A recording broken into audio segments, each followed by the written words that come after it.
Bonjour à toutes et à tous. Ça me fait plaisir de débuter avec cette première séance de Facebook live stream sur les sciences dehors. C'est une initiative qui n'existait pas du tout il y a une seule semaine, mais avec le contexte actuel, je me suis dit que ce serait une excellente idée de profiter de toute cette période de temps où on est à la maison pour parler de choses positives, pour en apprendre un peu plus et partager ensemble. Donc, on va parler de sciences dehors pour les prochaines semaines. Si vous en avez envie, si vous êtes au rendez-vous, il y a déjà plusieurs personnes qui sont au rendez-vous aujourd'hui. S'il y en a autant la semaine prochaine, ça nous donnera peut-être l'indication qu'on devrait continuer à réitérer. Aujourd'hui, on va parler de sciences dehors. Pourquoi faire des sciences dehors? Je vais vous montrer sans plus tarder ce qui est prévu pour aujourd'hui. Donc, on va peut-être introduire doucement le sujet. On va parler, avant de parler de pourquoi des sciences dehors, des différents niveaux d'apprentissage qu'on peut avoir quand on enseigne les sciences. On va parler aussi de pourquoi des sciences dehors. On aura une petite activité introductive d'éveil qui, j'espère, vous plaira puis vous permettra là, de sortir un petit peu à l'extérieur tantôt si vous avez le contexte, évidemment, qui vous le permet. Et j'aimerais bien ça pouvoir par la suite avoir vos suggestions pour des prochaines séances si vous en avez. Voilà, donc sans plus tarder, mettons la table et commençons cette présentation. Je vais lire vos commentaires autant que possible. C'est une première pour moi, ce Facebook live stream-là, donc je vais essayer de faire de mon mieux pour que tout fonctionne bien au niveau technique. Je prévoyais à peu près entre 30 et 45 minutes, donc on pourra voir combien de temps ça va durer, si jamais il y a des interactions, des questions. Mais sans plus tarder, allons-y, lançons-nous. Donc, si on parle d'enseignement des sciences, donc je sais qu'il y a des gens qui sont présents, qui sont enseignants, enseignantes au préscolaire, au primaire, au secondaire. Je sais qu'il y a peut-être des conseillers pédagogiques, des profs d'université qui sont là, des gens qui ne sont pas enseignants du tout. Donc, on va y aller peut-être avec une petite base pour aider à se trouver, à se donner chacun, chacune un tronc commun de quel genre d'apprentissage est-ce qu'on peut parler quand on parle quand on parle des apprentissages et plus particulièrement en sciences. Donc, les niveaux d'apprentissage, je vous présente des niveaux d'apprentissage qui ont été définis là, par une équipe de recherche pour s'aider à se donner un cadre. Donc, quand on va venir par la suite là, à l'enseignement des sciences dehors, vous allez voir où on s'en va avec ça. Donc, qu'est-ce que c'est un apprentissage de surface? Un apprentissage de surface, on parle plus de la phase initiale du développement lors de laquelle les élèves vont acquérir une compréhension conceptuelle, des habiletés de processus, puis s'approprier du vocabulaire d'un nouveau sujet scientifique. Donc, des apprentissages de surface, on en fait beaucoup à l'école. Pour les personnes qui sont dans le domaine, on peut parler de l'activation des connaissances antérieures, les connaissances préalables, on peut donner des explications scientifiques, apprendre des nouveaux mots de vocabulaire, se donner des trucs mnémotechniques. Donc, quand on parle d'apprentissage de surface, il faut faire attention, c'est pas du tout péjoratif, c'est vraiment les bases de ce qu'on a besoin pour mieux comprendre une discipline. Et là, je vais vous donner un petit exemple pour vous donner, pour vous aider à mieux comprendre. Alors ici, je pourrais vous poser la question, vous avez trois images, et là, je pourrais vous demander, prenez le temps de les regarder, donc est-ce un insecte? Donc dans la première image, on voit une espèce, quelque chose qui est entortillé, on voit beaucoup de pattes. Dans la deuxième image, vous reconnaissez peut-être une araignée, donc on voit le corps avec différentes pattes. Et dans la troisième image, on voit ce qui ressemble à une coccinelle. Ça n'en est pas une, mais c'est dans la même famille. Et là, on se dit, bon, qu'est-ce que c'est ces images-là? Est-ce que c'est un insecte, oui ou non, ces trois images-là? Donc, je vous donne la réponse. Non, ce ne sont pas tous des insectes. La troisième image est un insecte. Donc, qu'est-ce qu'un insecte? Un insecte, ça va être un être qui va être subdivisé en trois parties avec une tête, avec un thorax, avec un abdomen, et on va avoir trois paires de pattes. Les insectes sont normalement ailés aussi. Donc, c'est ce qui va nous donner les caractéristiques principales d'un insecte. Et pourquoi est-ce que je fais la relation avec un apprentissage de surface? Parce que en sciences, oui, on peut développer des compétences du raisonnement puis appliquer ces connaissances dans d'autres contextes, mais ça nous prend toujours une base de connaissances. Et là, quand on pense juste au fait que les insectes doivent avoir trois paires de pattes, on regarde l'image de l'araignée et on se rend compte que non, finalement, c'est pas un insecte. Et ce n'est pas non plus, la première image, c'est pas non plus un insecte. Vous allez voir qu'ils font partie d'une plus grande famille quand même commune. On va le voir à la diapositive suivante. Donc, le deuxième niveau d'apprentissage, l'apprentissage en profondeur, mais on va parler plus de la phase lors de laquelle les élèves planifient, étudient, approfondissent leur compréhension conceptuelle et également lorsqu'ils commencent à faire des généralisations à partir de leurs expériences et des principes, avec des principes pardon, et des phénomènes scientifiques. Donc, on pourrait leur faire faire un schéma conceptuel, on pourrait leur demander d'avoir un discours scientifique, un enseignement réciproque entre eux autres pour voir s'ils sont capables de bien expliquer à d'autres élèves ce qu'ils ont compris. Ça pourrait être une investigation scientifique avec les différentes démarches avec lesquelles on travaille en sciences. Et là, ben, je vous donne un autre exemple. On parle de schéma conceptuel, toujours avec l'exemple qu'on avait. Donc, si je vous demandais de faire un schéma avec les termes arachnides, arthropodes, crustacés, insectes et myriapodes. Donc, qu'est-ce qu'on pourrait faire comme schéma avec ça? Je vous laisse un petit 5 secondes. Donc, je vous donne la réponse. Ici, ben, qu'est-ce qui unit toutes ces mots-là? Ben, les arachnides, les arachnides, pardon, les crustacés, les insectes et les myriapodes font partie de la grande famille qu'on appelle les arthropodes.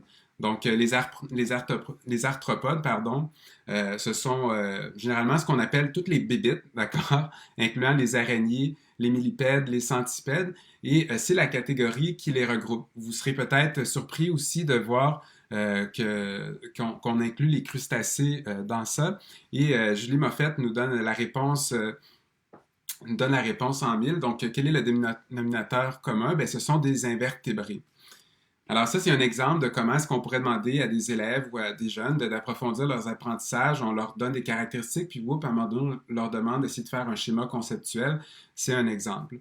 Et qu'est-ce qu'on veut dire quand on parle maintenant du transfert des apprentissages, qui est le troisième niveau qu'on va voir? Donc, le transfert des apprentissages, c'est plutôt la phase lors de laquelle les élèves sont en mesure de transférer les apprentissages de surface et les apprentissages en profondeur pour comprendre de nouvelles situations et de nouveaux contextes. Et là, ben, on pourrait avoir différents exemples. Je savais qu'il y aurait peut-être une petite coquille dans mon diapositive. Donc, ici, donc, on a les mêmes. Donc, on pourrait avoir, au niveau de ce qui est efficace, on aurait pu avoir pour encore des investigations scientifiques, une communication scientifique, utiliser ces connaissances dans de nouvelles situations. Et si on regarde ici, ben, pour un exemple, on pourrait avoir comme activité de demander aux élèves de collecter le plus d'arthropodes possible à proximité de l'école et de les classifier. Donc, vous voyez, on est toujours en train de parler des arthropodes, des insectes, des différents invertébrés, quelles sont leurs caractéristiques communes, les différences entre ces différentes catégories-là aussi. Et ce sont des manières différentes de traiter toujours de ce même sujet-là. Est-ce que c'est mieux de faire des apprentissages en profondeur, de surface ou d'aller vers le transfert des apprentissages? Mais il n'y a pas une catégorie qu'il faut strictement utiliser. Quand on enseigne, normalement, bien, on devrait avoir des apprentissages qui vont progresser, qui vont permettre aux élèves au départ de faire des apprentissages de surface, d'approfondir les connaissances, les savoirs, les utiliser dans des nouveaux contextes. Puis après, ben, on devra en arriver au transfert. Et le transfert, ben, pourquoi c'est important? Parce que c'est beau apprendre des choses à l'école, mais normalement, on ne devrait pas aller à l'école seulement pour bien réussir lors des évaluations. On devrait aller à l'école pour que ça nous serve dans la vie de tous les jours.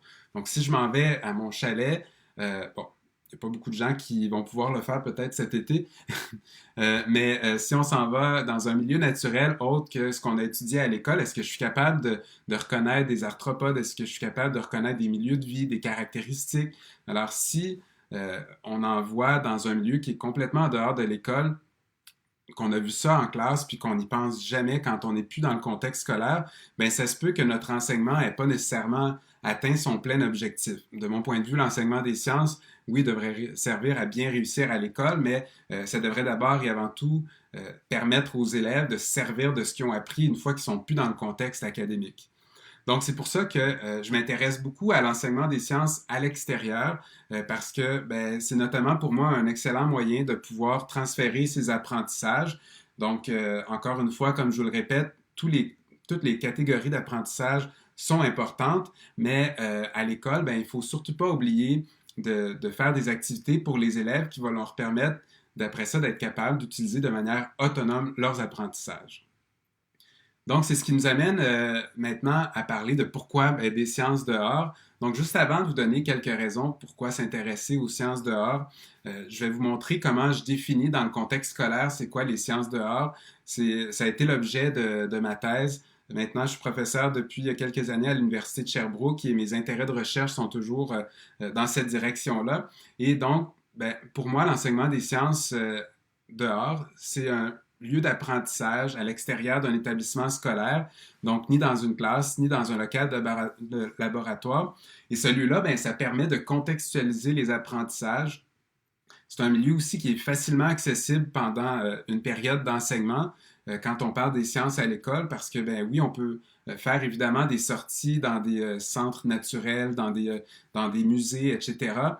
Ce sont vraiment des moments privilégiés quand on fait ça. Par contre, ben, dans le contexte ordinaire de l'école, on ne peut pas se permettre de faire ces sorties extraordinaires-là sur une base fréquente.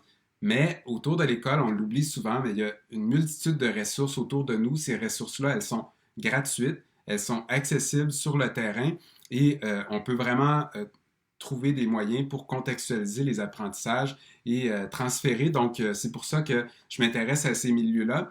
Quand je vais parler d'enseignement des sciences dehors à l'école, pour les personnes en tout cas là, qui sont dans le milieu de l'enseignement, ce sont évidemment des activités qui sont complémentaires aux activités qui se déroulent à l'intérieur. Donc, je ne parle pas d'aller dehors juste pour une récompense, pour faire une petite sortie, pour faire plaisir aux élèves. Ce sont vraiment des sorties qui vont aller en appui aux apprentissages qui vont se faire à l'intérieur.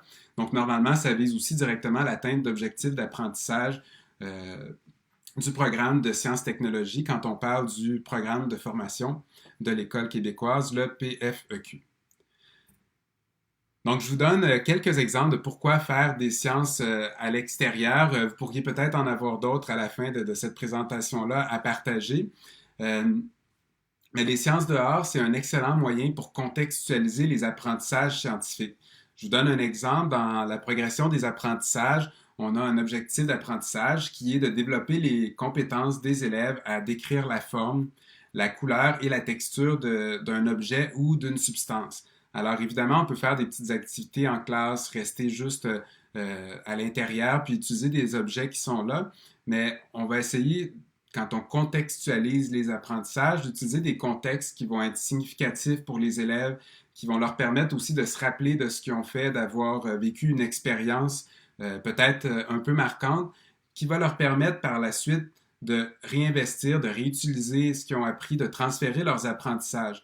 Et là, ben ici, l'image que vous voyez, c'est une activité qui avait été faite par des étudiants à qui j'ai enseigné il y a maintenant, je crois, 3 ans. Donc, c'était Marianne de Champlain qui, je crois, est avec nous en ce moment. Je vois certains de ses collègues à qui j'ai enseigné qui sont également là. Donc, ils avaient fait une activité avec les jeunes et plutôt que de rester à l'intérieur, ils étaient avec des jeunes, je crois, du deuxième cycle et ils avaient fait un carton où on avait différentes formes, différentes textures aussi. Il y avait des petits sacs préparés et différentes couleurs et on allait faire de l'observation scientifique. On pratiquait l'observation scientifique avec les jeunes, mais en se servant justement des formes, des textures et des couleurs pour pouvoir parler du tronc d'arbre, pour pouvoir parler des feuilles, etc.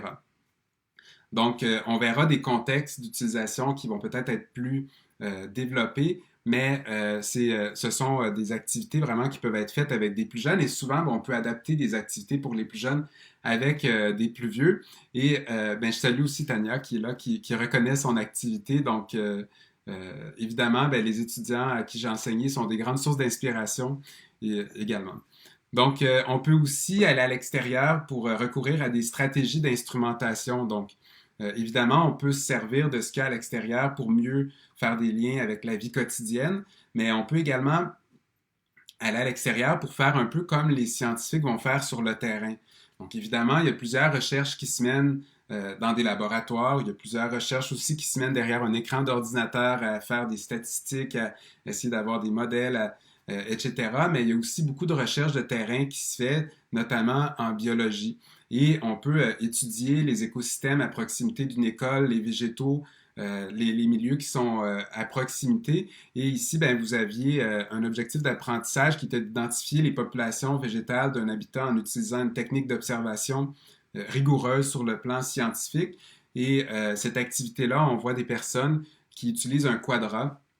Donc, un quadrat, c'est un carré de 1 mètre par 1 mètre. Les biologistes l'utilisent beaucoup pour faire de l'identification d'espèces dans un territoire. On le dépose au sol et on va identifier les espèces, dénombrer chacune des espèces.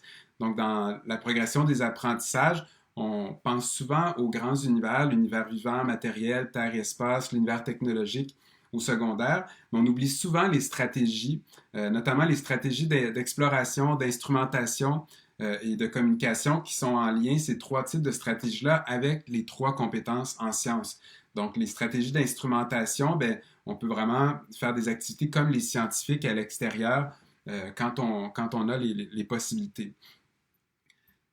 Également, ben, on peut aller à l'extérieur pour mener ben, des expérimentations scientifiques de terrain.